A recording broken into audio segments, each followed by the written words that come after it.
Ted, thank you. 218 days, that's how long it's been since Russia's invaded Ukraine. On February 24th, Kremlin leader Vladimir Putin announced a special military operation in the eastern part of the country. And since then, the conflict's caused catastrophic loss, as we all know, of life, with entire villages leveled, cities turned to rubble. Millions of Ukrainians left their homeland, becoming refugees, escaping that violence. And as you've noticed, we have two people here with us, and it's actually a real treat that we do. Joel Wasserman and his girlfriend, Katya Sporish, from Ukraine. Joel and I went to high school together. We've talked to him throughout the conflict going on in Ukraine, and they're on vacation here. First, welcome, you two. Thanks so much for having us. It's great to be here. Nice to have you here despite being friends with Julia. I know. It's nice to have you both. We appreciate it. Thank you. My first question is, what has it been like? I mean, we've talked to both of you via Zoom during this, but now that you're here, what has it been like the past several months living in Ukraine? So where we live in the western city of Lviv, right near the Polish border, things have been fairly peaceful. We get maybe 1 to 2 air raid sirens a week, but the Russians haven't actually tried to hit the city in quite a number of months. So life has settled in to its new normal out in Lviv. When we visited Kiev, the capital, back where her mom is, we've done that several times. Life has settled in to a new normal there, but you know, it's quieter because a lot of people left their homes and are still not too sure about returning back. Most of us will never experience war, you know, and I can't even understand what it's like for this to be your home and for you to be there now. Just what it sounds like, what it feels like, the nerves, the anxiety that goes into what is today even what's it gonna look like? What does that daily feel like? Well, I'd say, like I said, it's settled into a new normal right now. Back at the beginning of the war, it was really tense, and I mean, Katya, she met the. As you say, you met the war in Kiev, and you can talk a bit about what that was like on the first day. Oh yeah, I can imagine this. I still remember this morning.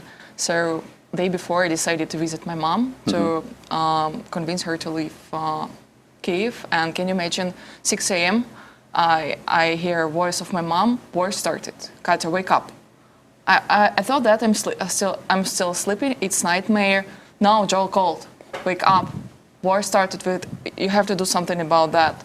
And we have to do something about that. Yes, it was very nervous. And I think, so the most nervous and thing happened in 12 hours when I started leaving Kiev. So my way to Western Ukraine that I expected will not be hit at first day, and it will be more safe in mountains or in Western Ukraine because it's far from Kiev and far from the Russian border. So can you imagine, I was in the bus 25 hours instead of 8 hours normal way because millions of Kievans, citizens of Kiev region tried to leave city and Ukraine. All at the same time? Yeah, so we moved just 5 or 10 kilometers an hour, and the way that we usually drive during 1 hour, we drove during 5 hours, 6 hours, yeah, and it was scary because not far from so one of the parts of this international road, we name it Kiev Chop. So in the beginning, there is in maybe 10 kilometers Hostomel airport. It was one of the main important battle in the first day. It's one of the battles of Kiev. And can you imagine, Russians could send missile bomb to this international road. Thanks God that I'm alive, people who decided to leave Kiev first day, because at the second and third day, there were battles nearby, because Russian moved so fast. So yes, and so, yes, I'm glad that I went to Western Ukraine, and in a few days, when Joel understood that I can go to Lviv, the biggest Western city where we started renting our apartment. Already I and then my mom She joined it in a few days later. My dog, and her husband Oh, wow. joined. Yeah. Yeah. And going to Lviv, Joel, you were telling me, we went out to dinner last night, and both you and Katya were saying Lviv has kind of turned into kind of a home for a lot of people who've had to Absolutely. Yeah. flee the conflict. Yeah. So I've worked as an interpreter for a medical station at the Lviv train station, where there were a number of American medical personnel volunteering to help the refugees. I was working as an interpreter to help Ukrainian patients communicate with them.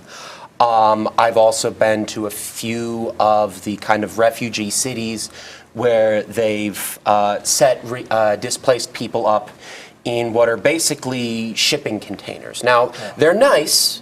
They've got beds, they got heating, they got running water and all that stuff, but you know, it's definitely not the homes that these folks were used to and the lives they were used to living before February 24th.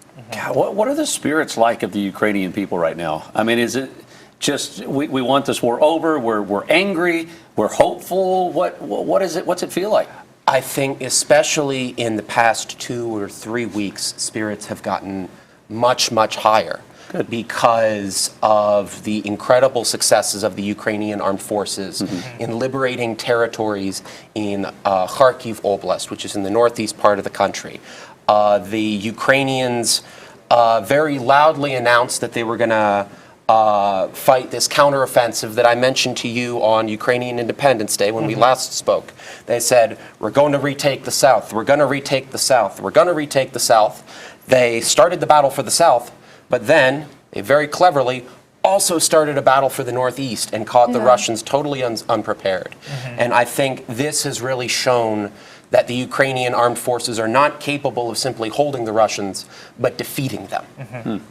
And as we're talking about what's going on in the southern part of the country, the eastern part of the country, actually Katya is working to deliver medical supplies to people in those areas. And we're going to squeeze in a quick break. When we come back, we'll have more on what Katya is doing and how you can help out with that. We're also going to welcome back in Joel and Katya. And as we talked about before the break, Katya, you are working to deliver medical supplies to people in the eastern and southern parts of the country right now where we know Russian forces are.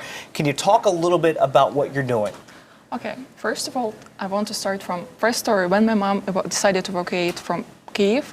So first thing I thought, did she take her medicine for hypertension? Because people with hypertension need to take it every day to control blood pressure. And the next one, can you imagine? It's the third day of war, and it was first thing that I thought when I woke up after 12 hours of sleeping. And first thing, then I go to pharmacy to buy medicine for my mom, because can you imagine? She's worried. Sure. She's lost. I bought this medicine, and I thought, maybe another people really need it because they forgot the medicine, or maybe they can't buy.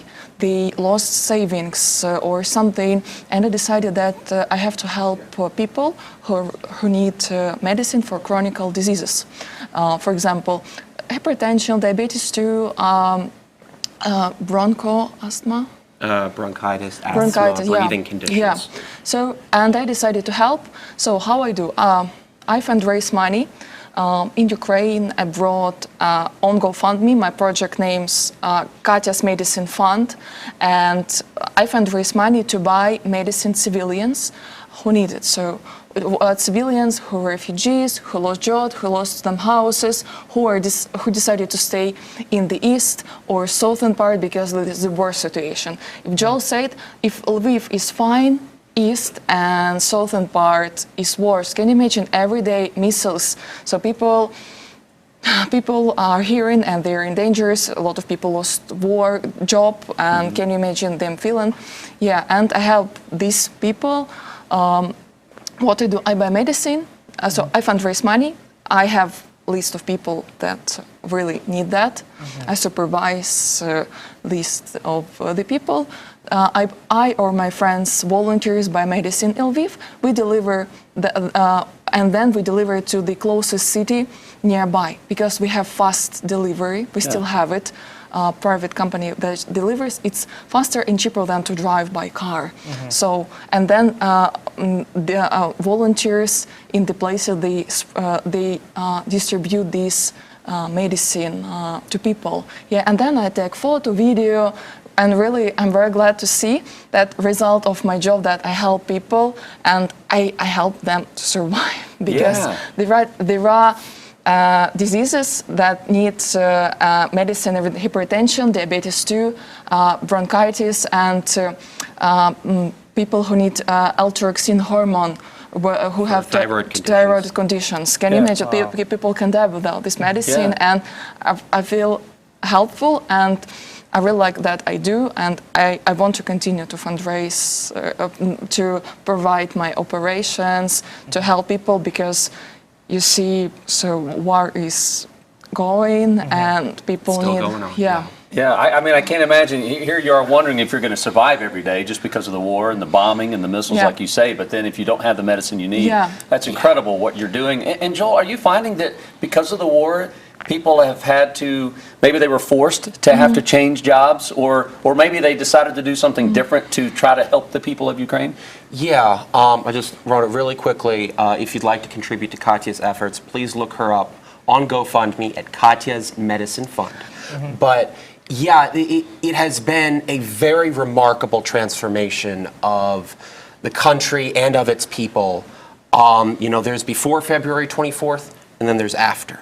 A whole lot of people who were focusing on building their own businesses, building, you know, working in IT companies or in manufacturing or in making clothes or stuff like that. They have all shifted to supporting the war effort or supporting displaced people or helping to get people to safety. It has been a tremendous experience and a tremendous transformation watching the people of Ukraine step up to defeat the aggressor and to help their countrymen and women. And I know we're tight on time here, but you guys brought some things with you to we kind of did. show how the war effort, they've turned into postcards and things like that. If you Yes, what do you have these with you? are some delightful little postcards from the Ukrainian Postal Service. This one honors Patron, the bomb-sniffing dog, who is an extremely good boy. Who's become really a hero in the Yes, country. he has. And actually, there's another little stamp we have where Patron expresses his opinion about Russian aggression. You can see him having a conversation with this downed Russian missile.